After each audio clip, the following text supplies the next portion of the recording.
Time's up, game over. I see right through your lies. Time's up, game over. They'll know what's real inside. Time's up, game over. Your empire's gonna fall. Welcome mga Katoon Fam! May bagong kwento tayong idadagdag sa ating channel. At ang pamagat nito ay Demonic Beast Hunter Survival Guide. Ang kwento ay umiikot sa isang lalaking nagngangalang Wu Jin na sa loob ng 12 years ay gabi-gabi siyang binabangungot ng isang mundong puno ng halimaw. At hanggang sa isang araw mga Katoon Fam ay tuluyan siyang namatay. Pero imbes na matapos ang lahat, nagising siya sa mismong mundong iyon guys, ang Demon Realm.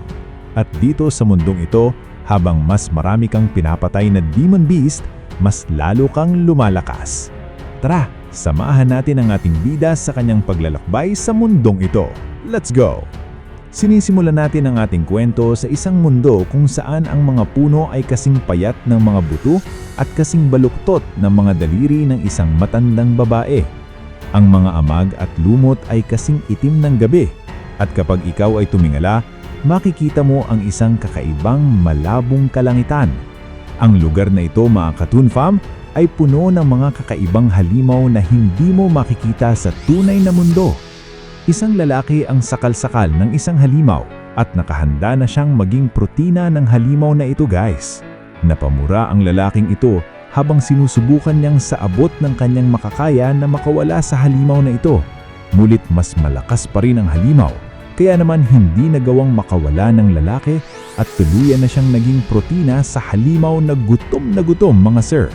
Kasunod nito ang mga huling kataga ng lalaki bago siya tuluyang lamunin ng kamatayan na kung mamamatay daw siya nito ay magigising siya mula sa panaginip na ito mga sir. At gano'n na nga mga Katoon Fam, nagising si Wu Jin sa kanyang pagkakatulog at bigla siyang bumangon sa kanyang higaan dahil sa pagkabigla. Habang hinihingal at pinagpapawisan ng lalaki dahil sa masamang panaginip niya, napaisip siya na 12 years na daw simula nang namaranasan niya ang sakit ng pakiramdam na parabang talagang namamatay siya mismo. Napamura na lang ang ating bida sa inis niya sa kanyang paulit-ulit na bangungot mga Katoon Fam. At kung ikaw ang nasa lugar niya, mapapamura ka rin siguro. Matapos nito ay nagpatuloy na ang ating bida sa kanyang araw at pinagpatuloy niya ang kanyang pagsulat sa kanyang notes. Ang notes na ito ay naglalaman ng iba't ibang halimaw na nakaharap ng ating bida sa kanyang panaginip. At dito nire-record ng ating bida ang mga katangian ng halimaw at kung paano niya ito matatalo. Hindi basta notebook yan guys. Survival manual na yan ng isang taong 12 years nang nag-aaral kung paano mabuhay sa bangungot. Nang matapos na sa pagsulat ang ating bida, napaisip siya sa kanyang sarili habang tumatayo sa kanyang upuan. At sinabi na kaya naman niyang tiisin ang sakit ng pagkamatay. Pero ang pinaka-importante daw sa kanya ngayon ay ang mahimbing na pagtulog dahil pagod na daw ang kanyang katawan ngayon. Dagdag pa ng ating bida na kung siya daw ay makakatulog sa tunay na mundo ay ibinabalik lang naman daw siya sa mundo ng panaginip na iyon. At kung mamamatay naman daw siya sa mundo ng panaginip ay makakabalik lang naman siya sa tunay na mundo. At hindi daw magawang makaalis ang ating bida sa cycle na ito mga Katoon Fam. Pag-isipan mo yan, kahit saan siya pumunta, lagi siyang nababalik sa bangungot. Kaya naman ang naging resulta ay kakulangan niya sa tamang pagtulog. At upang maiwasan ng ating bida ang paulit-ulit na paghihirap sa pagkamatay niya sa mundo ng panaginip, pinag-aralan niya ang lahat, ang tungkol sa mga sandata, tungkol sa martial arts, sa larangan ng espada, tungkol sa kung paano makasurvive sa kagubatan ng mag-isa, at kahit ang military tactics mga Katoon Fam ay inaral ng ating bida sa loob ng 12 years.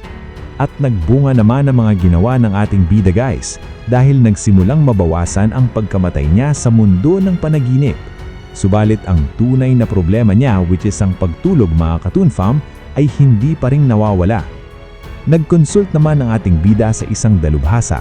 At ang suggestion sa ating bida ay subukan niyang hanapan ng isang bagay na gusto niyang gawin o yung malilibang siya at baka daw sa tulong nito ay makamit niya ang isang mahimbing na pagtulog.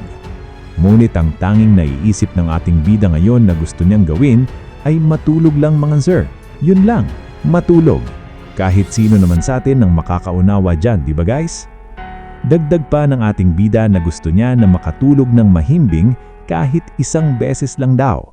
At habang naiisip niya ang mga bagay na ito, ay nagsimulang mag-nosebleed si Woojin mga Katoon Fam. Hindi pa natatapos dito dahil ang pag-agos ng dugo sa ilong ng ating bida ay mas lumala pa mga sir. At dahil dito, nagsimulang mawala ng kamalayan at bumagsak sa sahig guys. Makikita natin dito ang napakaraming dugo sa sahig na lumabas sa ilong ni Woojin at ang ating bida na unti-unti nang nawawalan ng hininga mga Katoon Fam.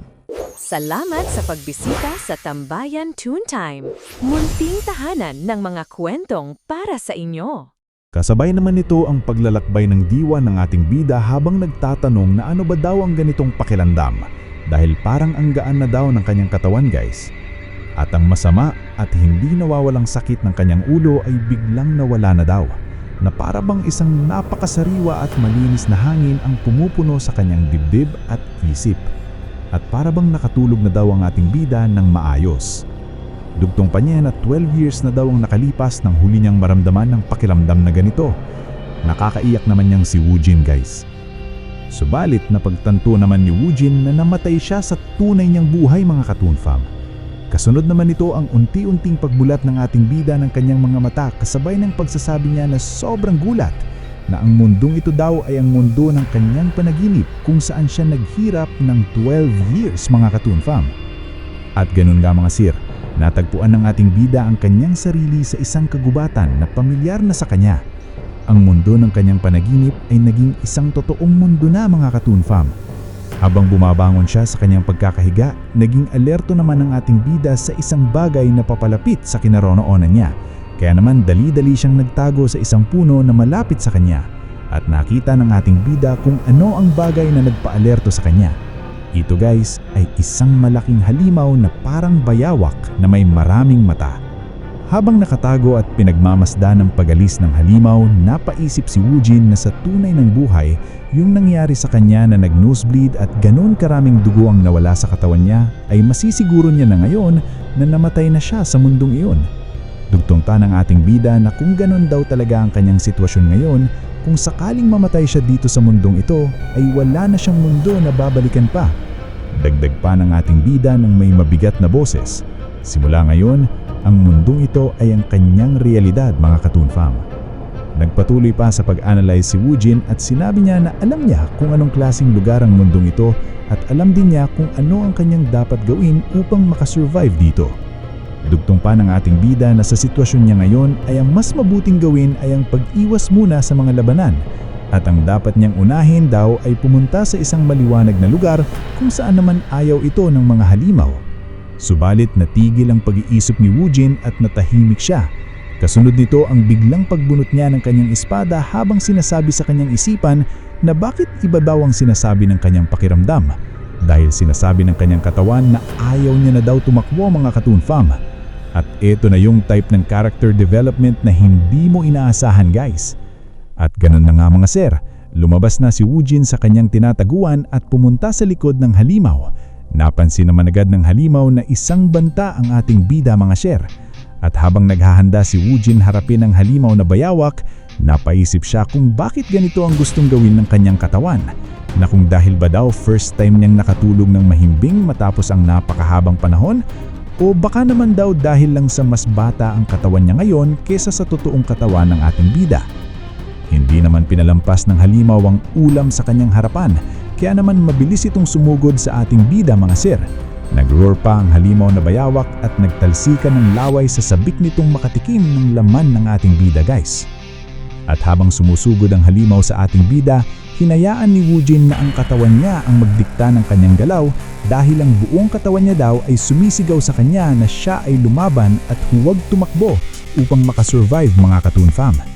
Kasunod na to ang matagumpay na paghiwa ni Woojin sa sumugod na halimaw na bayawak mga sir at ang pagbagsak nito sa lupa na wala ng buhay. Makikita natin dito guys na one hit delete ng ating bida ang halimaw na ito. Boom! Tapos! Ganun. Matapos ang laban ng ating bida sa halimaw na bayawak, nagsimula siyang kunin ang Monster Essence o tinatawag din na Monster Core guys. At nang makuha na ni Woojin ang monster essence ng pinatay niyang halimaw, nagsimulang mukbangin ito ng ating bida mga ka-Toon Fam. At nang natapos ng magmukbang si Woojin ng monster essence, tuminggalo siya sa langit habang sinasabi sa kanyang isipan na sa madilim na pantasyang mundong ito, mabubuhay daw ang ating bida kahit anuman daw ang mangyari. Kasunod naman ito ang pagsisimulang maglakad ng ating bida habang sinasabi ng may matatag na boses na ang una sa kanyang plano ay ang pagpunta niya sa isang mas maliwanag na lugar. At doon nagtatapos ang ating Chapter 0 mga ka-Toon Fam. Simula pa lang ito ni Woojin at marami pa tayong makikita sa kanya. Sa susunod na episode, magsisimula ng mag-explore si Woojin ng Demon Realm at mabilis niyang malalaman na ang mundong ito ay hindi biro. Ano ang naghihintay sa kanya sa mas maliwanag na lugar? At handa na ba talaga ang katawan niya para sa lahat ng darating? Abangan! Maraming salamat po sa mga nanood at nakinig sa kwentong ito. Kung nagustuhan nyo, can I get a like and subscribe from you? Malaking bagay at tulong po ito para mag-grow ang munting channel na ito. Don't hesitate to leave a comment na rin po. Again, thank you very much mga ka-Toon Fam. Before I finish this fight, quick plug, subscribe to my channel or you'll miss how it ends.